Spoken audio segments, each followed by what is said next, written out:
Assalamualaikum warahmatullahi wabarakatuh. Selamat berjumpa di Realita TV di acara Sarita, Sarinya Berita ya.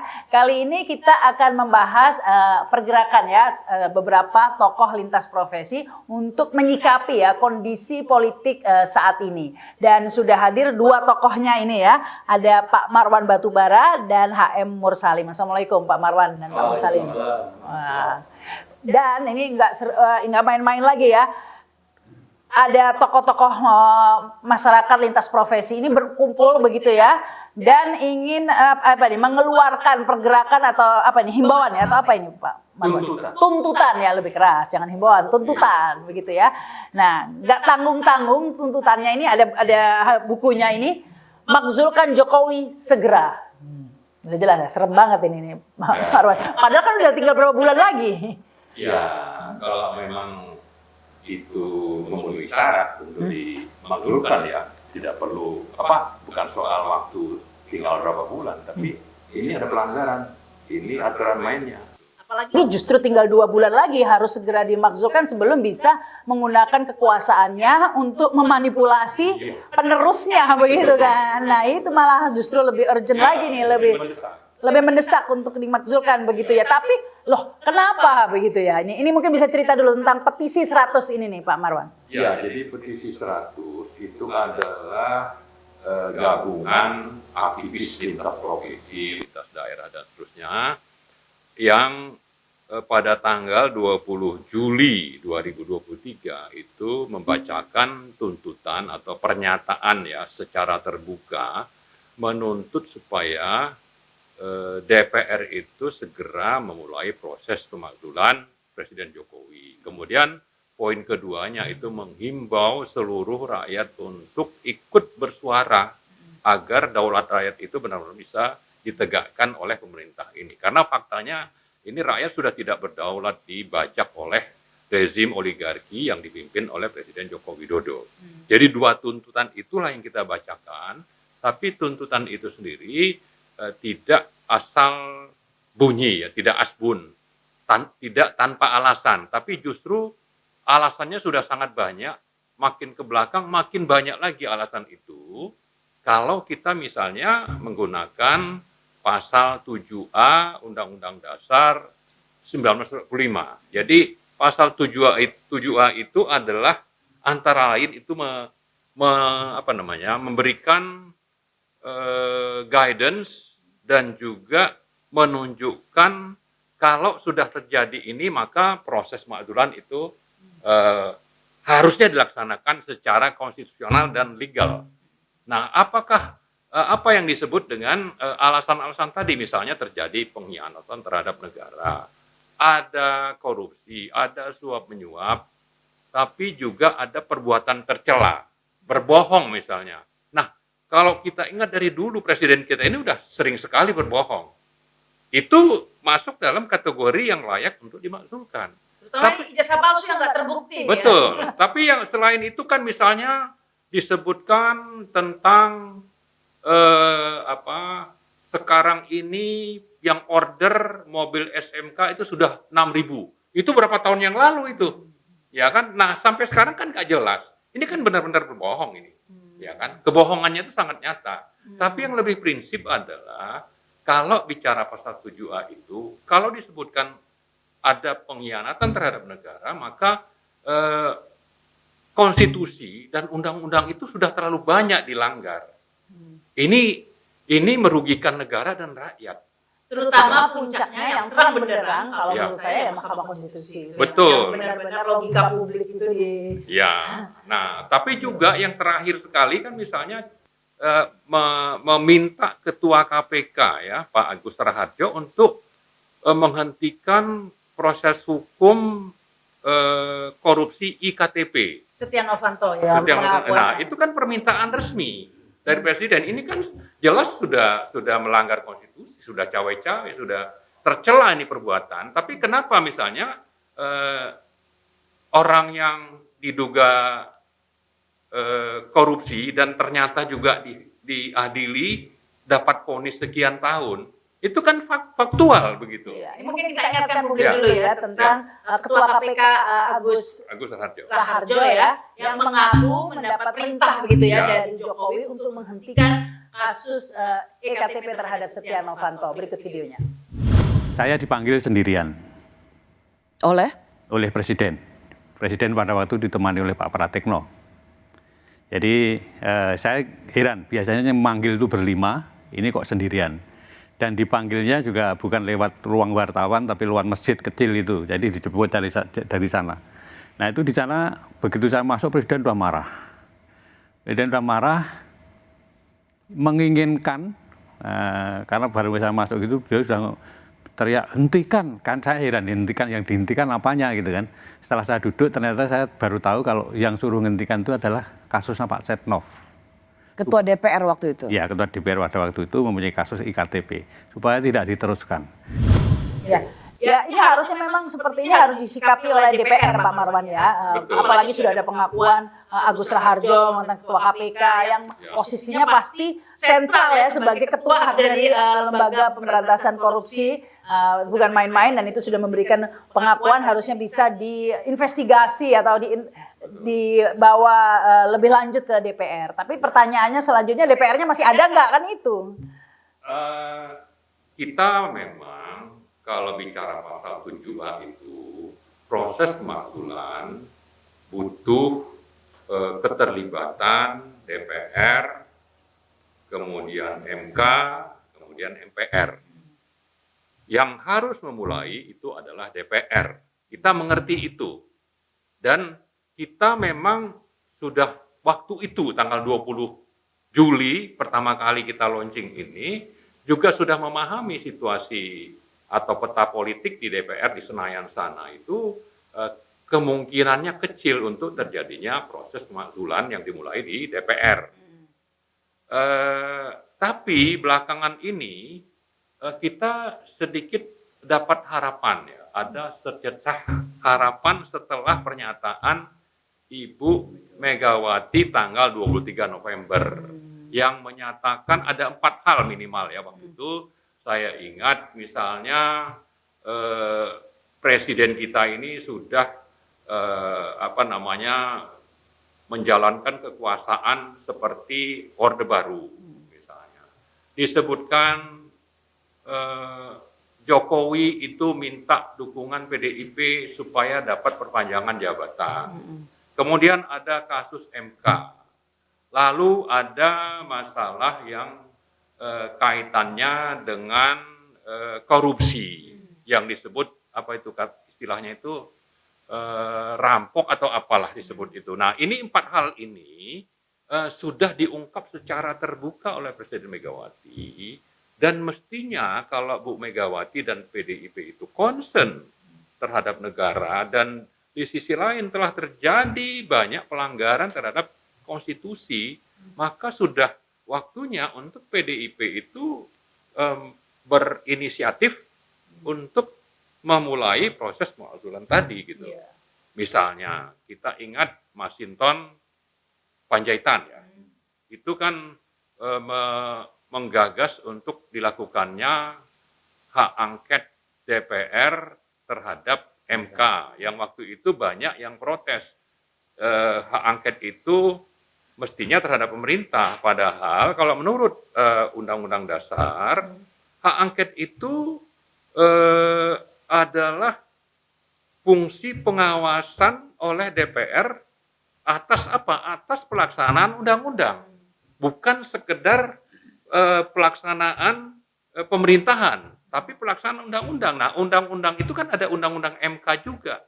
Ternyata undang-undang MK itu patut diduga dan dikhawatirkan sudah dilanggar oleh MK. Nah, nanti kaitannya ini kan masalah nepotisme.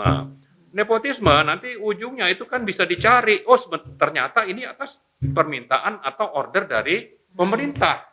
Nah, ini kalau angket dilakukan maka sebetulnya siapapun bisa ditanya, dan saya yakin kalau mereka menjawab ya pertanyaan DPR di pansus angket itu secara jujur karena disumpah, maka kita akan ketemu sebetulnya yang melakukan intervensi dan permintaan itu adalah eksekutif dan ujungnya itu bisa ke Presiden Bisa Jokowi. dibuktikan. Bisa juga, dibuktikan. bisa. Apalagi Pelanggaran. pernyataan Agus Raharjo ini Betul. tidak bisa dianggap pernyataan sambil lalu saja atau fitnah, tidak Ya. bisa. Ya. Pastinya Agus Raharjo harus bisa mempertanggungjawabkan ya pernyataannya ya kalau memang ternyata tidak benar, dan tidak bisa dianggap ini pertanyaan hal yang sepele karena dia adalah ketua KPK waktu itu ya kan. Harusnya memang mempunyai pengetahuan yang cukup tentang apa yang disampaikan begitu. Tapi ini Pak Mursalim ya, Pak Mursalim sepertinya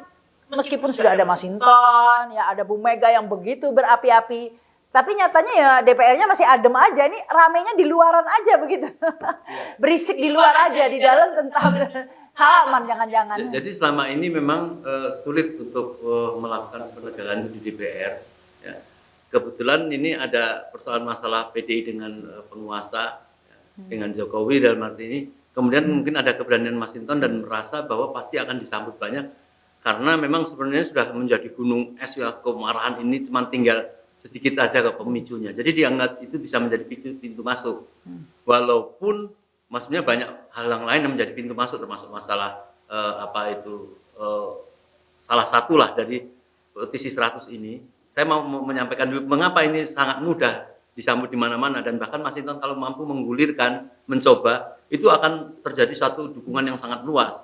Karena seluruh lapisan masyarakat, seluruh tokoh ini kan sudah merasakan hal yang sama, ingin menyelamatkan Indonesia dari satu pelanggaran-pelanggaran konstitusi, pelanggaran hukum, pelanggaran etika yang dilakukan oleh presiden, tentu bersama ini dengan rezimnya. Nah, jadi ini sebenarnya hanya 100 ini hanya badan pekerja awal, tapi sekarang ini sudah tidak bisa dihitung ribuan pendukung ini, dan saya yakin pasti akan bergulir karena di tiap kota juga sudah akan meminta untuk melakukan satu pekerjaan yang sama sebagai untuk menguatkan pada masyarakat bahwa ini memang kalau tidak bisa diapa-apakan ya memang ujungnya ada pemakzulan. Walaupun pemakzulan itu tidak harus mengumpulkan banyak hal. Salah satu pelanggaran konstitusi yang terberat bagi buruh itu misalnya adalah Undang-Undang Omnibus Law, Omnibus Kesehatan dan sebagainya. Ini kan satu pelanggaran yang sangat maaf katakanlah kurang ajar gitu ya. Sudah disetujui sama MK untuk jadi perubahan, belum sampai terjadi 2 tahun itu maka diturunkan oleh Jokowi Perpu ya. Ini kan seorang sendiri bisa membatalkan hal seperti itu. Ini sangat pantas sekali, tinggal pintu masuk saja. Sekarang bisa jadi yang menjadi seru ini karena berkaitan dengan Pilpres ini adalah masalah apa yang digulirkan Masinton tadi. Iya, karena memang orang rame-rame soal Omnibus Law, kemudian MK udah mengeluarkan putusan bahwa itu inkonstitusional begitu ya. Tahu-tahu semua putusan MK semua udah dinafikan ya dengan perpunya presiden dan berlaku kembali Omnibus Law-nya. Dan yang menarik ini Pak Marwan, ini sudah ada 100 penandatanganan ya petisi ini, dan memang di samping itu masih terus banyak dukungan begitu ya yang atas isu pengguliran.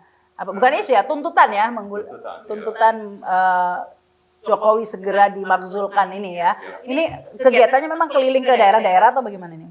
Namanya petisi 100 itu memang pada saat deklarasi kita pakai nama 100, tapi saat itu sebenarnya jumlahnya juga sudah lebih dari 500 misalnya. Sampai sekarang ya saya yakin itu sudah lebih dari 5.000 misalnya.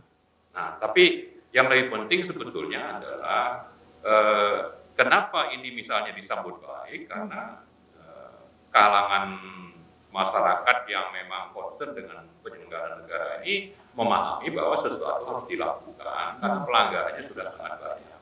Tadi saya sebut tentang pengkhianatan terhadap negara, ada korupsi, ada suap menyuap, ada perbuatan tercela. Nah, kalau kita mau merujuk misalnya pasal mana saja dalam konstitusi itu yang dilanggar, itu kan nanti bisa kita kaitkan tadi dengan misalnya Undang-Undang Ciptaker yang ditetapkan melalui Perpres. Ini sudah melanggar aturan main tentang penyelenggaraan negara, juga tentang partisipasi publik, ya Undang-Undang P3. Kemudian kalau bicara IKN, itu antara lain melanggar pasal 18 Undang-Undang Dasar, yaitu bahwa kalau bicara daerah, maka yang dikenal dalam konstitusi itu adalah provinsi, kabupaten, dan kota. Tidak ada yang namanya otorita, tidak diatur dalam konstitusi. Tapi itu dalam konten. Sebetulnya dalam proses, itu sama statusnya dengan Undang-Undang Ciptaker. Proses maksudnya itu kita bicara formil. Kalau tadi material yang pasal 18 itu. Kalau bicara formil, maka publik harus dilibatkan. Dan ini dibahasnya sembunyi-sembunyi. Rakyat tidak dilibatkan, tapi dengan konglomerat Sinarmas itu dilakukan pembahasan tertutup misalnya oleh pemerintah dan DPR. Belum lagi nanti kalau kita bicara tentang sumber daya alam. Penetapan Undang-Undang Minerba nomor 3 tahun 2020. Di sana pembahasan juga sama, hanya waktu 3 bulan, padahal dulu undang-undang yang digantikan oleh Undang-Undang Minerba yang baru ini dibahasnya itu sekitar 4 tahun. Ya, banyak sekali yang dilibatkan dan terbuka pembahasannya. Tapi Pak Marwan, kalau tuntutan untuk memakzulkan Jokowi ya tentunya yang paling berperan seharusnya ya DPR begitu ya. Ini sudah respon dari DPR bagaimana? Kalau kayak Mas Hinton itu kan di luar ya, tidak bukan sikap partai begitu ya. Tetapi di DPR sendiri. Kalau awalnya memang tidak ada fraksi yang bergeming ya. Mereka menganggap ini sesuatu yang justru bisa saja melawan kepentingan oligarki, yang mana mungkin sejumlah pimpinan partai di DPR sana itu ya bagian dari oligarki. Misalnya kalau kita kaitkan tadi saya sebut sumber daya alam, itu ada sejumlah partai yang bisa dapat saham di smelter yang dibangun oleh Cina di Sulawesi Tenggara dan Sulawesi Tengah, bicara tentang tambang nikel. Atau kalau bicara batu bara ya, itu sekian banyak konglomerat dapat perpanjangan izin menambang otomatis. Dan ini banyak sekali konglomerat yang juga punya kaitan dengan pimpinan partai. Malah ada yang justru sambil jadi ketua pimpinan partai juga punya perusahaan batu bara. Nah, kalau kita mau detail bicara tentang tambang batu bara yang mestinya kalau selesai kontraknya namanya PKP 2B. Itu kontrak pengelolaan batu bara oleh sejumlah konglomerat. Kalau berakhir maka menurut undang-undang yang lama dan konstitusi ini harus dikembalikan kepada negara. Nanti negara itu pemerintah dan DPR akan menetapkan, dan kalau mau bicara pasal 33 mestinya pengelolaan terhadap sisa tambang tadi oleh BUMN. Tapi dengan undang-undang tadi itu otomatis diperpanjang. Konsesi begitu. Nah, ini negara dirugikan berapa banyak? Ya antara 3.000 sampai 10.000 triliun. Cara Presiden Jokowi ini menyelenggarakan negara secara tertutup, tidak melibatkan publik, tapi juga syarat dengan KKN. KKN tadi itu mestinya diproses menurut pasal 7A yang kita sebut. Maka kalau kita bicara apakah DPR bisa diharapkan, mungkin tidak. Tapi dengan kejadian terakhir antara ada mungkin persaingan atau perbedaan pendapat ya antara Presiden Jokowi dengan Bu Megawati, ya kita berharap ini petanya berubah. Tapi gitu. ini kan berbeda pendapat, tapi kepentingannya sama kadang-kadang. Ya. Berbeda pendapat mungkin beda, tapi cuannya sama, cari cuannya di tempat sama. Mungkin gitu. saja ada yang sama, tapi kalau bicara tentang politik atau bicara tentang pemilu, pilpres ya bisa saja itu tidak sama. Ya buktinya kan Jokowi dukung Prabowo dan anaknya, Megawati dukung Ganjar dan Mahfud misalnya. Nah ini kan sudah waktunya mereka itu jangan justru mengutamakan hal-hal yang sudah nyata pelanggaran hukumnya, nyata kerugian negara dan rakyatnya. Mereka masih ingin tetap tidak saling tidak saling mendahului. Sudah waktunya mereka ini untuk tunjukkan kepada publik. Sudah waktunya mereka untuk kalau memang Jokowi ini melanggar konstitusi, ya mari semuanya. Dan partai-partai memang banyak yang tersandra atau banyak yang menikmati rente dari rezim ini. Tapi kalau hanya itu menjadi dasar mereka bersikap, ya kita memang bisa mengukurlah, Anda cuma sekian saja urusannya, sekian triliun, Anda korbankan kepentingan negara dan rakyat. Ya. Tapi ada hal yang lain yang belum dijelaskan tadi karena Mbak seorang tokoh banyak sudah menyampaikan kemarin, Bapak Letjen Soeharto mengatakan bahwa DPR itu bukan Dewan Perwakilan Rakyat, Dewan Perwakilan Partai, sehingga memang sangat berat sekali. Kalau memang seperti itu, ya tidak harus melalui parlemen, bisa juga ekstra parlementer gitu. Tetapi ini ada celah. Kita melihat walaupun memang ada kemungkinan seperti itu, kita mencoba ada perubahan tadi yang disampaikan Pak Marwan tadi, ada didahului oleh Mas Hinton yang merasa Ibu Mega itu dikhianati itu, kalau jumlah itu semua melakukan tuntutan dan semua yang tergabung di dalam satu kekuatan politik di dalam Pilpres ini, kemudian hitung-hitungan itu jumlahnya juga sudah bisa mencapai kalau seperti itu. Tapi itu kan panjang ya. Tetapi banyak yang ingin, sudahlah pokoknya ini kan pelanggarannya ini selama kita sama-sama ingin melakukan penyelamatan negara, apapun lah pokoknya makzul. Artinya mengajak kalau memang DPR tidak bisa dilakukan bersama-sama, ya akan dilakukan ekstra parlementer itu. Jadi itu kemungkinan itu bukan suatu pelanggaran juga.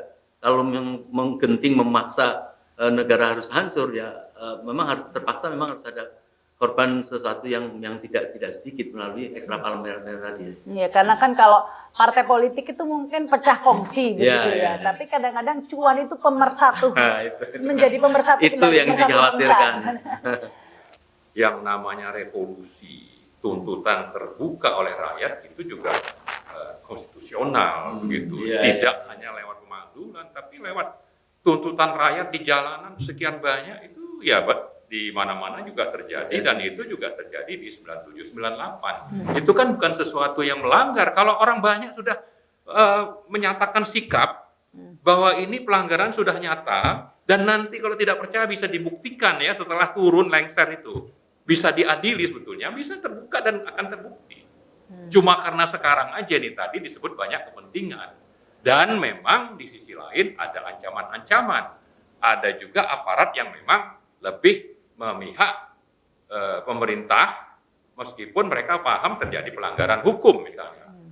Dan saya kira ke depan ini kita harus juga mempersiapkan diri, tidak hanya bicara pemilu di Februari, ya itu satu hal. Tapi hal lain yang lebih mendesak adalah ini kerugian negara dan rakyat sudah sangat fatal, sudah sangat banyak oleh rezim ini.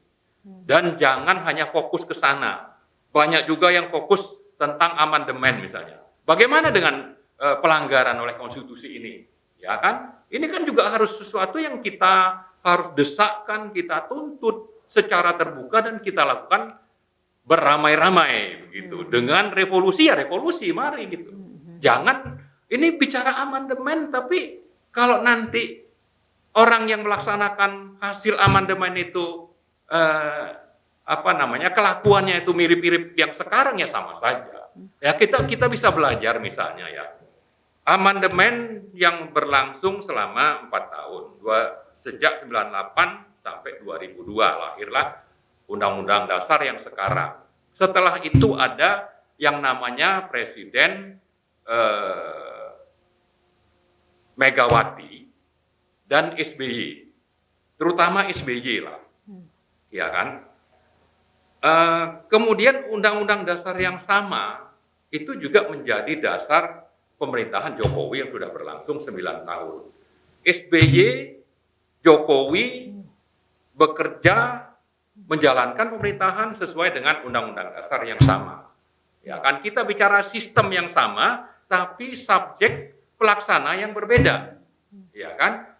Nah, artinya apa? Artinya kalau subjeknya sistemnya sendiri tidak bermasalah, tapi justru yang bermasalah itu subjek pelakunya, ya kan? Maka kondisi ini bisa kita bandingkan sebetulnya waktu Pak SBY itu tidak separah ini, pelanggaran konstitusi dan undang-undang juga, atau KKN itu tidak separah ini. Tidak seterang benderang ini. Iya, nah sekarang ini kan tutup-tutupi ya. Sangat parah. Jadi artinya apa? Artinya bahwa sistem memang perlu diperbaiki. Tapi kalau subjek pelaku sudah melakukan kerusakan sangat fatal, maka yang bikin rusak ini sudah sangat relevan untuk diakhiri pemerintahannya. Iya, tapi Begitu. Pak Marwan ini kan kita akan pilpres ini sebentar Ya. lagi. Nggak lama, berapa bulan lagi? 3 bulan lagi lah bisa dikatakan. Ya. 3 bulan lagi. Nah, apakah memang tidak bisa kita menaruh harapan pada capres-capres yang akan terpilih ini menyudahi praktek pelanggaran undang-undang yang dilakukan oleh? Saya agak khawatir dengan banyaknya pelanggaran hukum yang sudah dilakukan, ya. Misalnya ASN yang harusnya netral itu melanggar, polisi juga sama, tentara konon begitu, dan memang sudah disiapkan nih pimpinannya ini, orang-orang yang semuanya pro Jokowi. Ya, belum lagi nanti kita melihat akses terhadap anggaran atau penggunaan sarana APBN yang menteri itu misalnya tidak perlu cuti. Ini apa bisa dijamin bahwa tidak akan terjadi penggunaan APBN? Artinya dengan berkuasa Jokowi, dia bisa menyalahgunakan kekuasaan, dan orang-orang yang ada di misalnya nomor 1 dan nomor 3 ini masih percaya dengan sistem seperti ini. Ya, saya kira sangat naif ya. Justru seharusnya ini dibereskan dulu, ini tuntut ini yang bermasalah ini. Ya, kalau memang harus berhenti Jokowinya itu pemilu tetap ada, tapi pemilu tanpa Jokowi kan lebih baik, bisa lebih netral. Belum lagi kalau kita dengar ada DPT bermasalah sampai 50 juta, ya kan? Sistemnya itu juga tidak bisa ada jaminan misalnya akan aman. Nah, karena itu seperti pertanyaan Mbak tadi, saya kira oke, kita mau pemilu, tapi pemilu yang seperti apa? Pemilu yang tanpa Jokowi misalnya. Pemilu yang Tanpa cawe-cawe. tanpa cawe-cawe, pemilu yang aparat yang memang harus netral itu benar-benar netral. Seperti itu. Ini mungkin ditambahkan yang terakhir Jadi, Pak Mursalim. tuntutan di mana-mana adalah pemilu tanpa Jokowi atau tanpa cawe-cawe. Karena kalau mau mengkoreksi kesalahan-kesalahannya sudah terlalu banyak, maka jalan satu-satunya ya udah tanpa Jokowi. Tapi dengan seperti apa? Yaitu maka itu pemakzulan itu menjadi satu alternatif yang sangat penting, karena pelanggaran konstitusi itu banyak sekali. Jadi pemakzulan itu akan memenuhi secara tidak langsung pemilu yang bersih, yang tanpa cawe-cawe. Tanpa itu pasti akan terjadi satu pemaksaan kecurangan seperti yang sudah dirinci oleh Pak Marwan tadi. Maka semua rakyat kalau ingin presiden pilpres itu nanti berjalan dengan baik, dipastikan bahwa tanpa Jokowi. Karena dari kisi-kisi yang sudah ada, bagaimana mungkin seorang menteri tidak perlu mengundurkan diri, aturan yang baru, untuk menjadi calon seperti itu. Kita tahu pengkhianatan seperti apa, bagaimana tugas gubernur, tugas menteri, itu kan bertanggung jawab kepada rakyatnya, kepada tugas-tugasnya. Ini kalau tidak mengundurkan diri, berarti dia akan menggunakan semua aset kekayaan menteri, fasilitas sosial menteri untuk memenangkan dirinya sendiri. Ini kan yang harus sudah disudahi. Belum lagi dengan kekuasaannya bisa mengaruhi lembaga penyelenggara dan lain sebagainya. Maka itu banyak yang sudah putus asa. Sudahlah, pokoknya kalau masih terus berlanjut dan masih Jokowi masih yang cawe-cawe seperti itu, tidak usah dilakukan aja. Maka inilah yang timbul keinginan kuat untuk terjadinya suatu ekstra parlementer atau revolusi apabila tetap dipaksa-paksakan seperti itu. Karena tentu kita berharap pemilu 2024 nanti pemilu seperti biasa, jurdil tanpa cawe-cawe. Baik, terima kasih Pak Mursalim. Terus ini semangat begitu ya, meskipun mungkin banyak orang, aduh ini bisa nggak ya gitu ya. Tapi pasti terus berjuang ya Pak Marwan dan Pak Mursalim untuk kebaikan bangsa pastinya. Dan terima kasih. Ada satu hal ya, saya ingin menyampaikan bahwa insya Allah hari Rabu lusa petisi 100 akan menyelenggarakan acara seminar dan webinar, artinya on dan offline di Jogja jam 1 sampai jam 5. Jadi terbuka untuk ikut di Zoom misalnya atau melalui kanal-kanal YouTube. Dipersilakan, nanti undangannya akan kita sebarkan, tapi ini pemberitahuan awal bahwa petisi 100 akan terus melakukan advokasi agar pemakzulan Presiden Jokowi itu bisa terwujud, sambil juga kita mengingatkan bahwa kalau sudah sekian banyak rakyat yang tidak menyukai Presiden Jokowi, maka kita juga menghimbau beliau untuk mundur. mundur dari jabatan supaya pemilu juga nanti bisa tadi seperti Mbak Rama sebut bisa jurdil dan tanpa cawe-cawe dan bisa dipercaya oleh rakyat dan juga dari luar negeri. Legitimate lah ya. Legitimate. Betul. Ada puluhan kota lah yang meminta untuk menyelenggarakan hal yang sama, terutama kota-kota yang mempunyai kampus-kampus terkenal ya. Saya kira itu menjadi bagus disambut bersama masyarakat. Oh, di Jogja nanti di UGM? Banyak tokoh UGM yang ikut juga, tapi di luar kampus. Oh, di Nah, setelah itu nanti di Surabaya, insya Allah. Oh, di Surabaya. Sekarang kebetulan Jogja lagi panas ini. Ada Armando. Baik, sekali lagi terima kasih Pak Marwan Batubara, Pak Mursalim. Terima kasih juga yang sudah menyaksikan tayangan ini, tayangan di YouTube channel Realita TV di acara Sarita Sarinya Berita. Saya Rahma Sarita. Assalamualaikum warahmatullahi wabarakatuh. Sampai jumpa. Waalaikumsalam.